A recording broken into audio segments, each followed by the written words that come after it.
ज्ञान गंगा गीता दर्शन।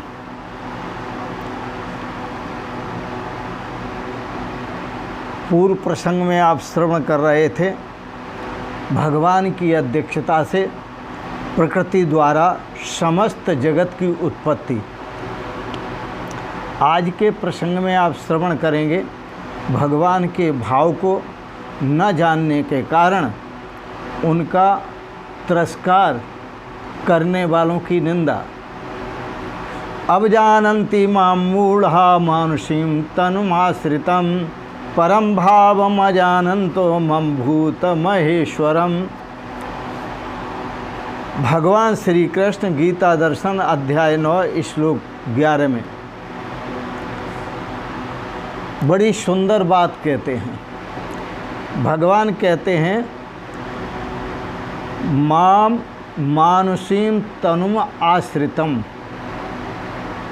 मैं निराकार निर्विकार परम पिता परमेश्वर परमात्मा मनुष्य शरीर रूपधारी को मूढ़ा ने अवजानन्ति, मूढ़ पुरुष नहीं जानते, परम भावम अजानन्तो मम भूत महेश्वरम, मेरे परम भाव को, जो मैं सभी भूत प्राणियों का और प्राणियों के ईश्वरों का भी महान ईश्वर हूँ, परम ईश्वर हूँ, अजानन्तः, वो मेरे परम ऐश्वरी ईश्वर स्वरूप को नहीं जानते, वो मेरे परम परमात्म स्वरूप को नहीं जानते। कौन? मूढ़ा, जो मूढ़ बुद्धि पुरुष हैं, ऐसा भगवान कहते हैं। भगवान सर्व रूपों में हैं। थोड़ा बात को समझें और बात को इस तरह से समझें। भगवान महावीर, जैन धर्म प्रवर्तक भगवान महावीर जब रास्ते से चलते हैं तो चींटियों को बचा बचा कर चलते हैं। आप राजा रहुगण की कथा में श्रवण करेंगे, जो भरत, जड़ भरत महान महापुरुष थे, वह पालकी को ढो रहे थे पर कुदक कुदक के चल रहे थे, मतलब पैरों से ये पैर किसी जीप पे पड़ न जाए, चींटियों को बचाकर, चींटों को बचाकर चल रहे थे। उसका इनका एक ही भाव था कि ना जाने किस रूप में बाबा मिल जाए भगवान रे, हमें भगवान किस रूप में मिलता है। यह तो एक गीत है, उसमें कहा है कि ना जाने किस रूप में बाबा मिल जाए भगवान रे, परंतु जड़ भरत की दृष्टि उन चींटियों में भी भगवान का स्वरूप देख रहे हैं। मूढ़ पुरुष भगवान में भी भगवान का स्वरूप नहीं देख सकते, परंतु जो महापुरुष होते हैं, जो भगवान का स्वरूप होते हैं, वो उन चींटियों में भी भगवान का स्वरूप देख रहे हैं। इसलिए उन्होंने एक सूत्र अपनाया, अहिंसा परमो धर्मः, अहिंसा ही परम धर्म है। लेकिन धर्मार्थ हिंसा भी परम धर्म, रक्षा अर्थ हिंसा भी परम धर्म है। महाभारत में दोनों शब्द मिलते हैं, पर यहाँ चींटियाँ कोई अधर्म करने वाली नहीं हैं, चींटे कोई अधर्म करने वाले नहीं हैं। वहाँ महाभारत में अधर्मी दुष्टों का संहार करना भी धर्म है, परंतु जहाँ पर परमात्मा अनुभूति में से गुजरा हुआ महापुरुष, वो भगवान में तो भगवान देखता ही है, परंतु चींटी में भी भगवान देखता है, समस्त जीवों में भगवान का दर्शन करता है। इसलिए वह कूद कूद कर चल रहे हैं। इस बात को धन का अभिमानी, राज्य का अभिमानी, वो अहंकारी महाअहंकारी राजा रहुगण इस भाव को नहीं समझता। और जब इस भाव को नहीं समझता तो वह प्रश्न उत्तर कर बैठता है। हम जब एक फूल के पास जाते हैं तो फूल के पास जाकर के अभी फूल मान लीजिए बगीचे में नहीं मिला तो हम उस कली को तोड़कर ही और ले आते हैं, भगवान पर चढ़ाते हैं। आपने भगवान में जहाँ मूर्ति थी वहाँ तो भगवान को देखा, लेकिन उस कली जो खिलने वाली कली है उसमें भगवान को क्यों नहीं देखा? यदि आप खिलने वाली कली के पास ही बैठ जाते और वहाँ पर भगवान का दर्शन करते उस कली में, ये भी बहुत उत्तम था, बहुत उत्तम दर्शन था। आपकी हो सकता है वहीं से ब्रह्म दृष्टि हो जाती, ईश्वर दृष्टि हो जाती और भूतेषु भूतेषु प्रत्येक प्राणी में विचिंत धीरा, जैसे धीर महापुरुष होते हैं, जैसे परमात्मा अनुभूति को उपलब्ध महापुरुष होते हैं, वो प्रत्येक भूत प्राणी में भगवान का दर्शन करते हैं। फिर आपको भी वह अनुभूति होने लगती।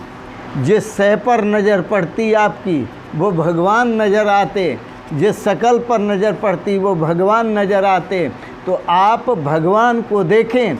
महापुरुषों ने भी बड़ा सुंदर कहा है, सावधान करते हुए बड़ा सुंदर शब्द जोड़े हैं। और कविता है, बड़ी सुंदर कविता है, उसकी एक दो लाइन आपको सुनाता हूँ।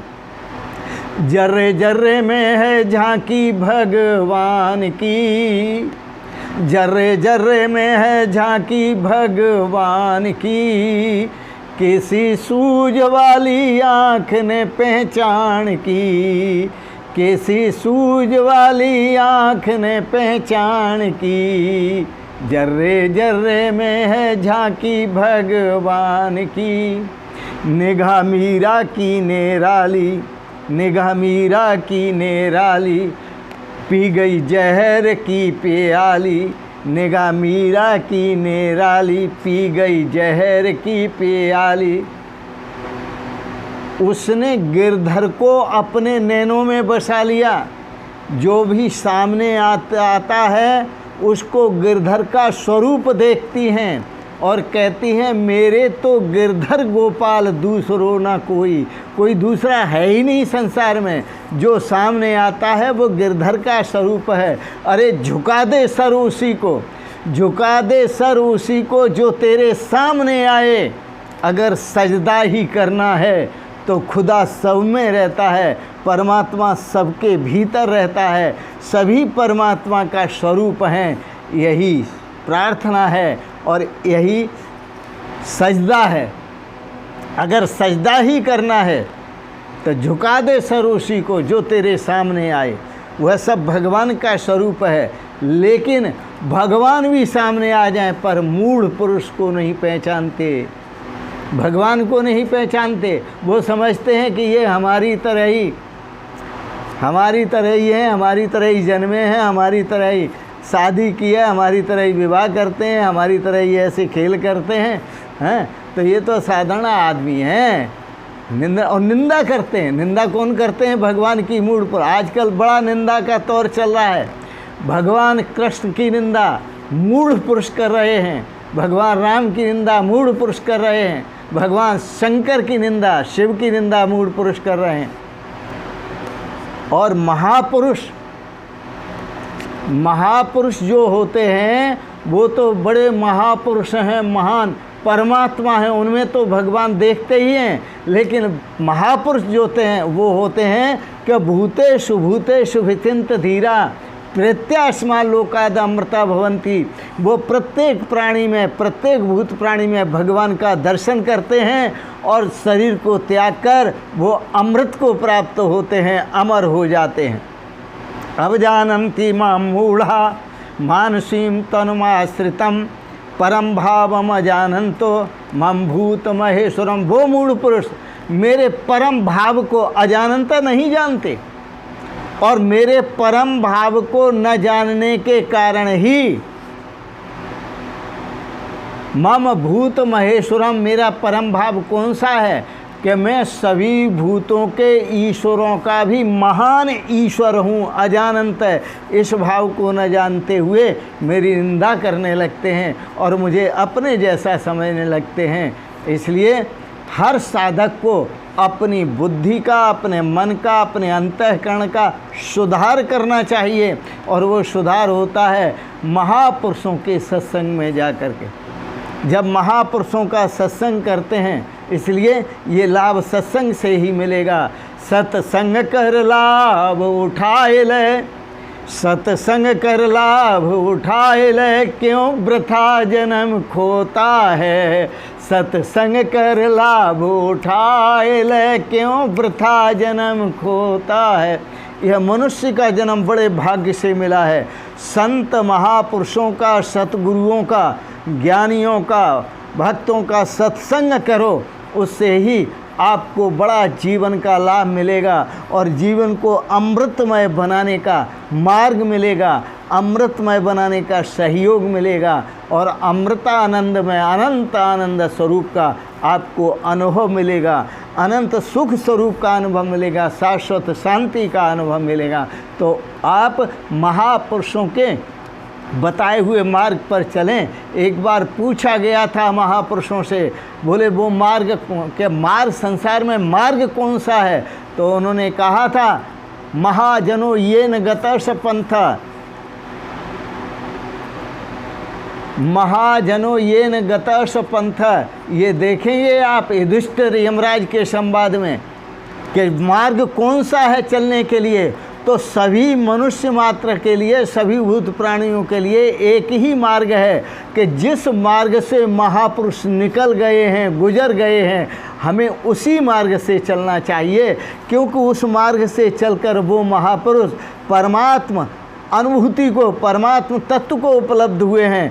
आप भी उस मार्ग से ही चल करके परमात्म तत्व को उपलब्ध करें और अनंत शाश्वत शांति का, सुख का और आनंद का अनुभव करें।